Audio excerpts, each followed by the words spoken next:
സങ്കീർത്തനം 34 അധ്യായം 14 മുതൽ 18 വരെയുള്ള തിരുവചനങ്ങൾ. തിന്മയിൽ നിന്നകന്ന് നന്മ ചെയ്യുവിൻ, സമാധാനം അന്വേഷിച്ച് അതിനെ പിന്തുടരുവിൻ. കർത്താവ് നീതിമാന്മാരെ കടാക്ഷിക്കുന്നു, അവിടുന്ന് അവരുടെ വിലാപം ശ്രവിക്കുന്നു. ദുഷ്കർമ്മികളുടെ ഓർമ്മ ഭൂമിയിൽ നിന്ന് വിച്ഛേദിക്കാൻ കർത്താവ് അവർക്കെതിരെ മുഖം തിരിക്കുന്നു. നീതിമാന്മാർ സഹായത്തിന് നിലവിളിക്കുമ്പോൾ കർത്താവ് കേൾക്കുന്നു, അവരെ സകലവിധ കഷ്ടതകളിലും നിന്ന് രക്ഷിക്കുന്നു. ഹൃദയം നുറുങ്ങിയവർക്ക് കർത്താവ് സമീപസ്ഥനാണ്, മനമുരുകിയവരെ അവിടുന്ന് രക്ഷിക്കുന്നു.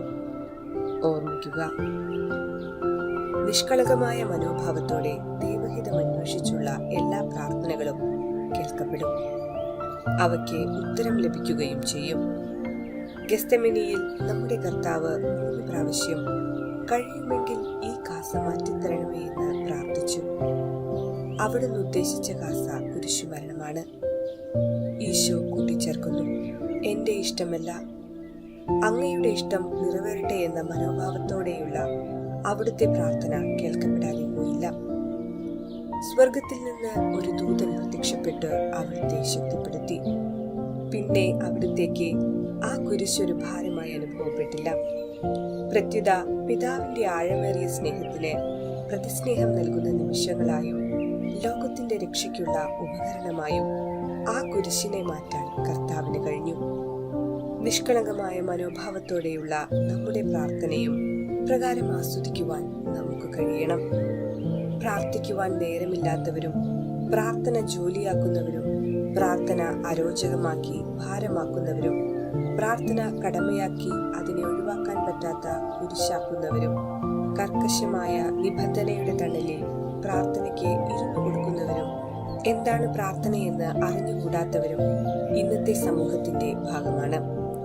പ്രാർത്ഥന സ്നേഹിക്കലായി മാറുമ്പോൾ, ശക്തിദായകമായി മാറുമ്പോൾ പ്രാർത്ഥന ഒഴിച്ചുകൂടാൻ പറ്റാത്ത ഒരു അനുഭൂതിയായി മാറും. സുവിശേഷത്തിൽ സഹോദരിമാരായ മർത്തയെയും മറിയത്തെയും കാണാം. തന്റെ സ്നേഹിതനായ ലാസറിന്റെ സഹോദരിമാരാണവർ. ഈശോ പെസഹായ്ക്ക് 6 ദിവസം മുൻപ് അവിടെ സന്ദർശിച്ചിരുന്നു. കർത്താവിനെ സ്വീകരിക്കുന്നതിനുള്ള വ്യഗ്രതയിൽ മർത്ത ഓടി നടന്ന് അടുക്കളക്കാര്യങ്ങൾ ചെയ്യുമ്പോൾ അതൊന്നും ശ്രദ്ധിക്കാതെ മറിയം കർത്താവിന്റെ പാദാന്തികത്തിൽ ഇരുന്ന് വചനം ശ്രദ്ധിച്ചുകൊണ്ടിരുന്നു. മർത്ത കർത്താവിനെ സമീപിച്ച്, എന്റെ സഹോദരി എന്നെ സഹായിക്കാതെ മാറിയിരിക്കുന്നത് തെറ്റാണെന്ന് ചൂണ്ടിക്കാണിക്കുമ്പോൾ കർത്താവിന്റെ മറുപടി അവൾ ചെയ്യുന്ന പ്രവൃത്തിയേക്കാൾ വലുതും അവളിൽ നിന്ന് ഒരിക്കലും നഷ്ടപ്പെടാത്തതുമായ കാര്യമാണ് മറിയം ചെയ്യുന്നതെന്നും ഓർമ്മിപ്പിക്കുന്നു. എല്ലാവരും മറിയം തെരഞ്ഞെടുത്ത ഭാഗം പോലെ കർത്താവിന് സ്വീകാര്യമായ കാര്യം ഏറ്റെടുത്ത് ചെയ്യുവാൻ വേണ്ട കൃപയ്ക്കായി പ്രാർത്ഥിക്കാം.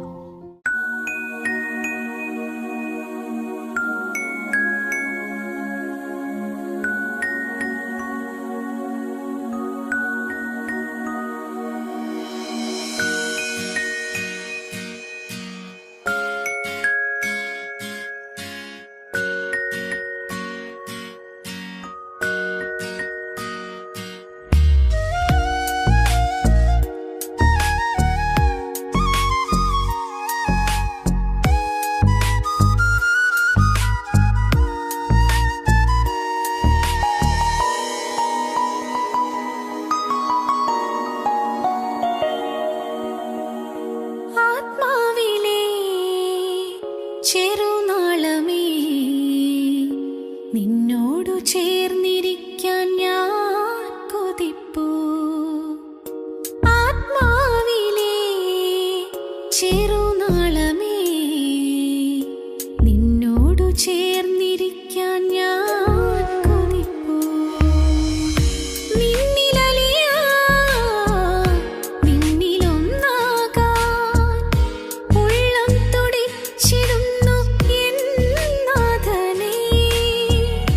കുഞ്ഞു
പ്രാണനായക, നിൻ ജീവൻ കാൽവരി ക്രൂശിലായി ബലിയേകി.